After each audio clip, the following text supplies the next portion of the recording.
始啊，完全是在主的这个福音之下，是福音来领导世界，它不是世界来领导福音。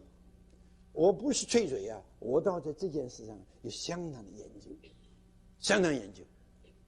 那开头呢，主耶稣他还没有降生，更没有受死是不是？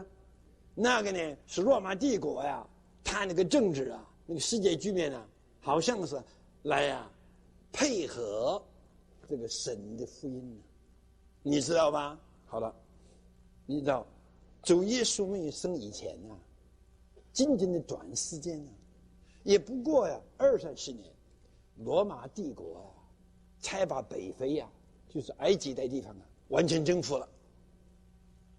那只在所谓的 BC 基督之前20-30年的时候，你读读那个罗马史就知道了，是不是？在基督降生以前20-30年前就罗马帝国才把北非洲一带地方征服，那才把地中海稳定下来，特别是所谓的这个迦南美地世界的话，就巴勒斯坦地才定下局面，哪里才有分封的王，哪里才有巡抚，在哪里治理。那么这件事呢，对主耶稣的降生很有关系。你们大家都知道吧？主耶稣他是怀孕在玛利亚的腹中，玛利亚呢许配给约瑟，玛利亚和约瑟呢都是大卫的后裔，都是大卫的后裔。那么一个呢所罗门的后裔，大卫的儿子所罗门嘛，是约瑟，约瑟就是他的后裔。另一个呢是这个大卫的后裔他这个儿子叫这个马丹，应该是这样。他是玛利亚的祖宗，大卫2个儿子，一个儿子嘛生出一个后裔是约瑟，还有一个儿子嘛生出一个后裔是女的玛利亚，他们2个结配了。但是到他们结配的时候，完全都是穷人。怎么说他们穷人呢？因为住加利利嘛，就是拿撒勒，是吧？这个约瑟在做木匠完全穷家庭是吧？就主耶稣生下来的时候，来到第8天行割礼来献祭的时候，就献那个布鸽子。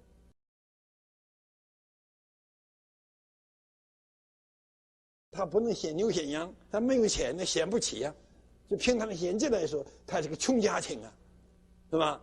那么他们呢，都是住在这个拿撒勒。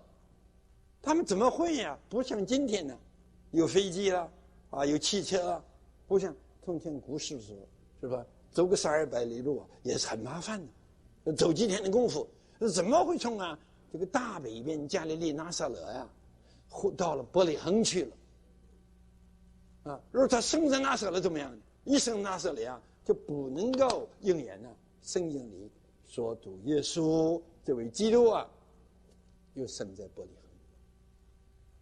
我就举例给你看，就在玛利亚的心孕重了快要生了，就是要临盆了这个罗马帝国他的皇帝奥古斯都就下一个命令，因为那个时候他刚刚把全地中海都平复了，下一个命令要户口调查。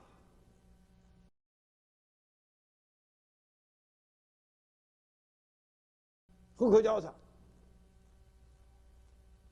这户口调查呢，要每一个人就国给国归国土，国给国归国乡。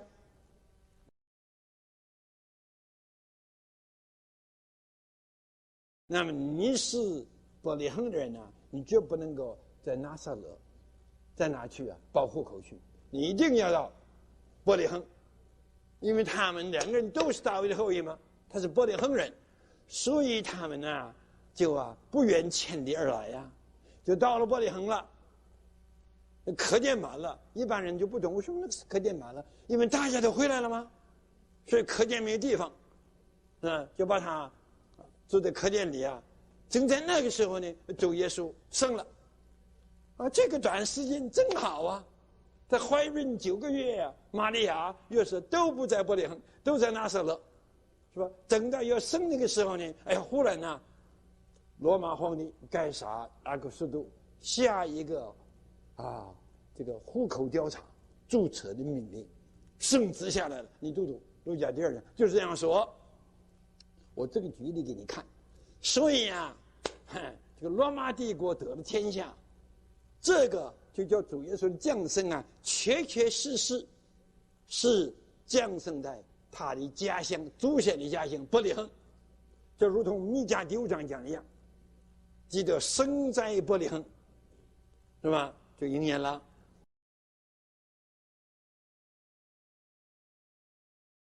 那么还有这个死呢？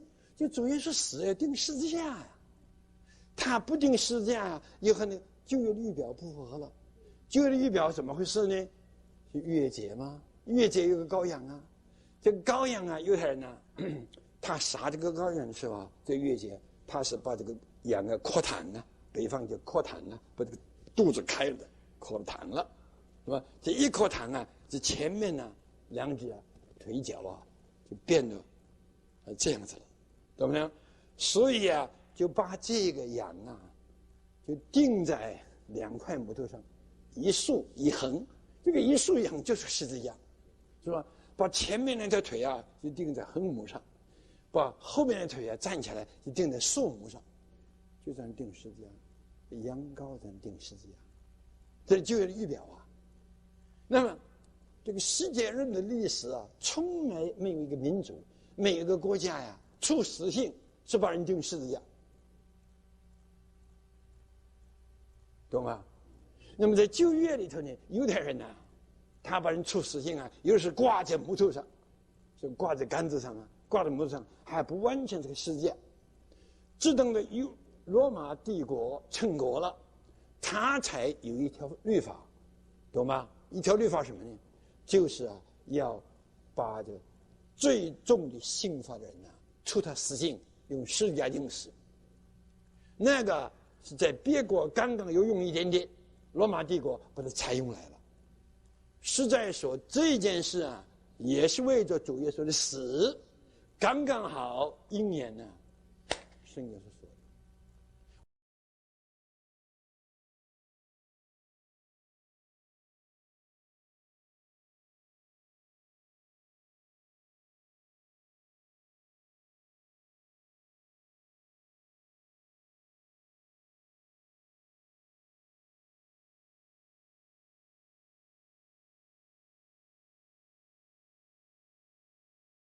我就说这2点给你看了。你看这个罗马帝国啊，怎样为神用，来成全呢神的预言，关乎主耶稣的生，也关乎主耶稣的死。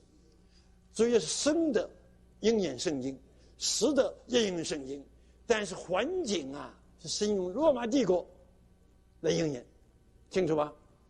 好了，那主耶稣复活了，升天了，升天做什么？传福音呢？这个我们都知道，是吧？等到冬季训练就来了。我刚刚才把这个注解写完，《使徒行传》。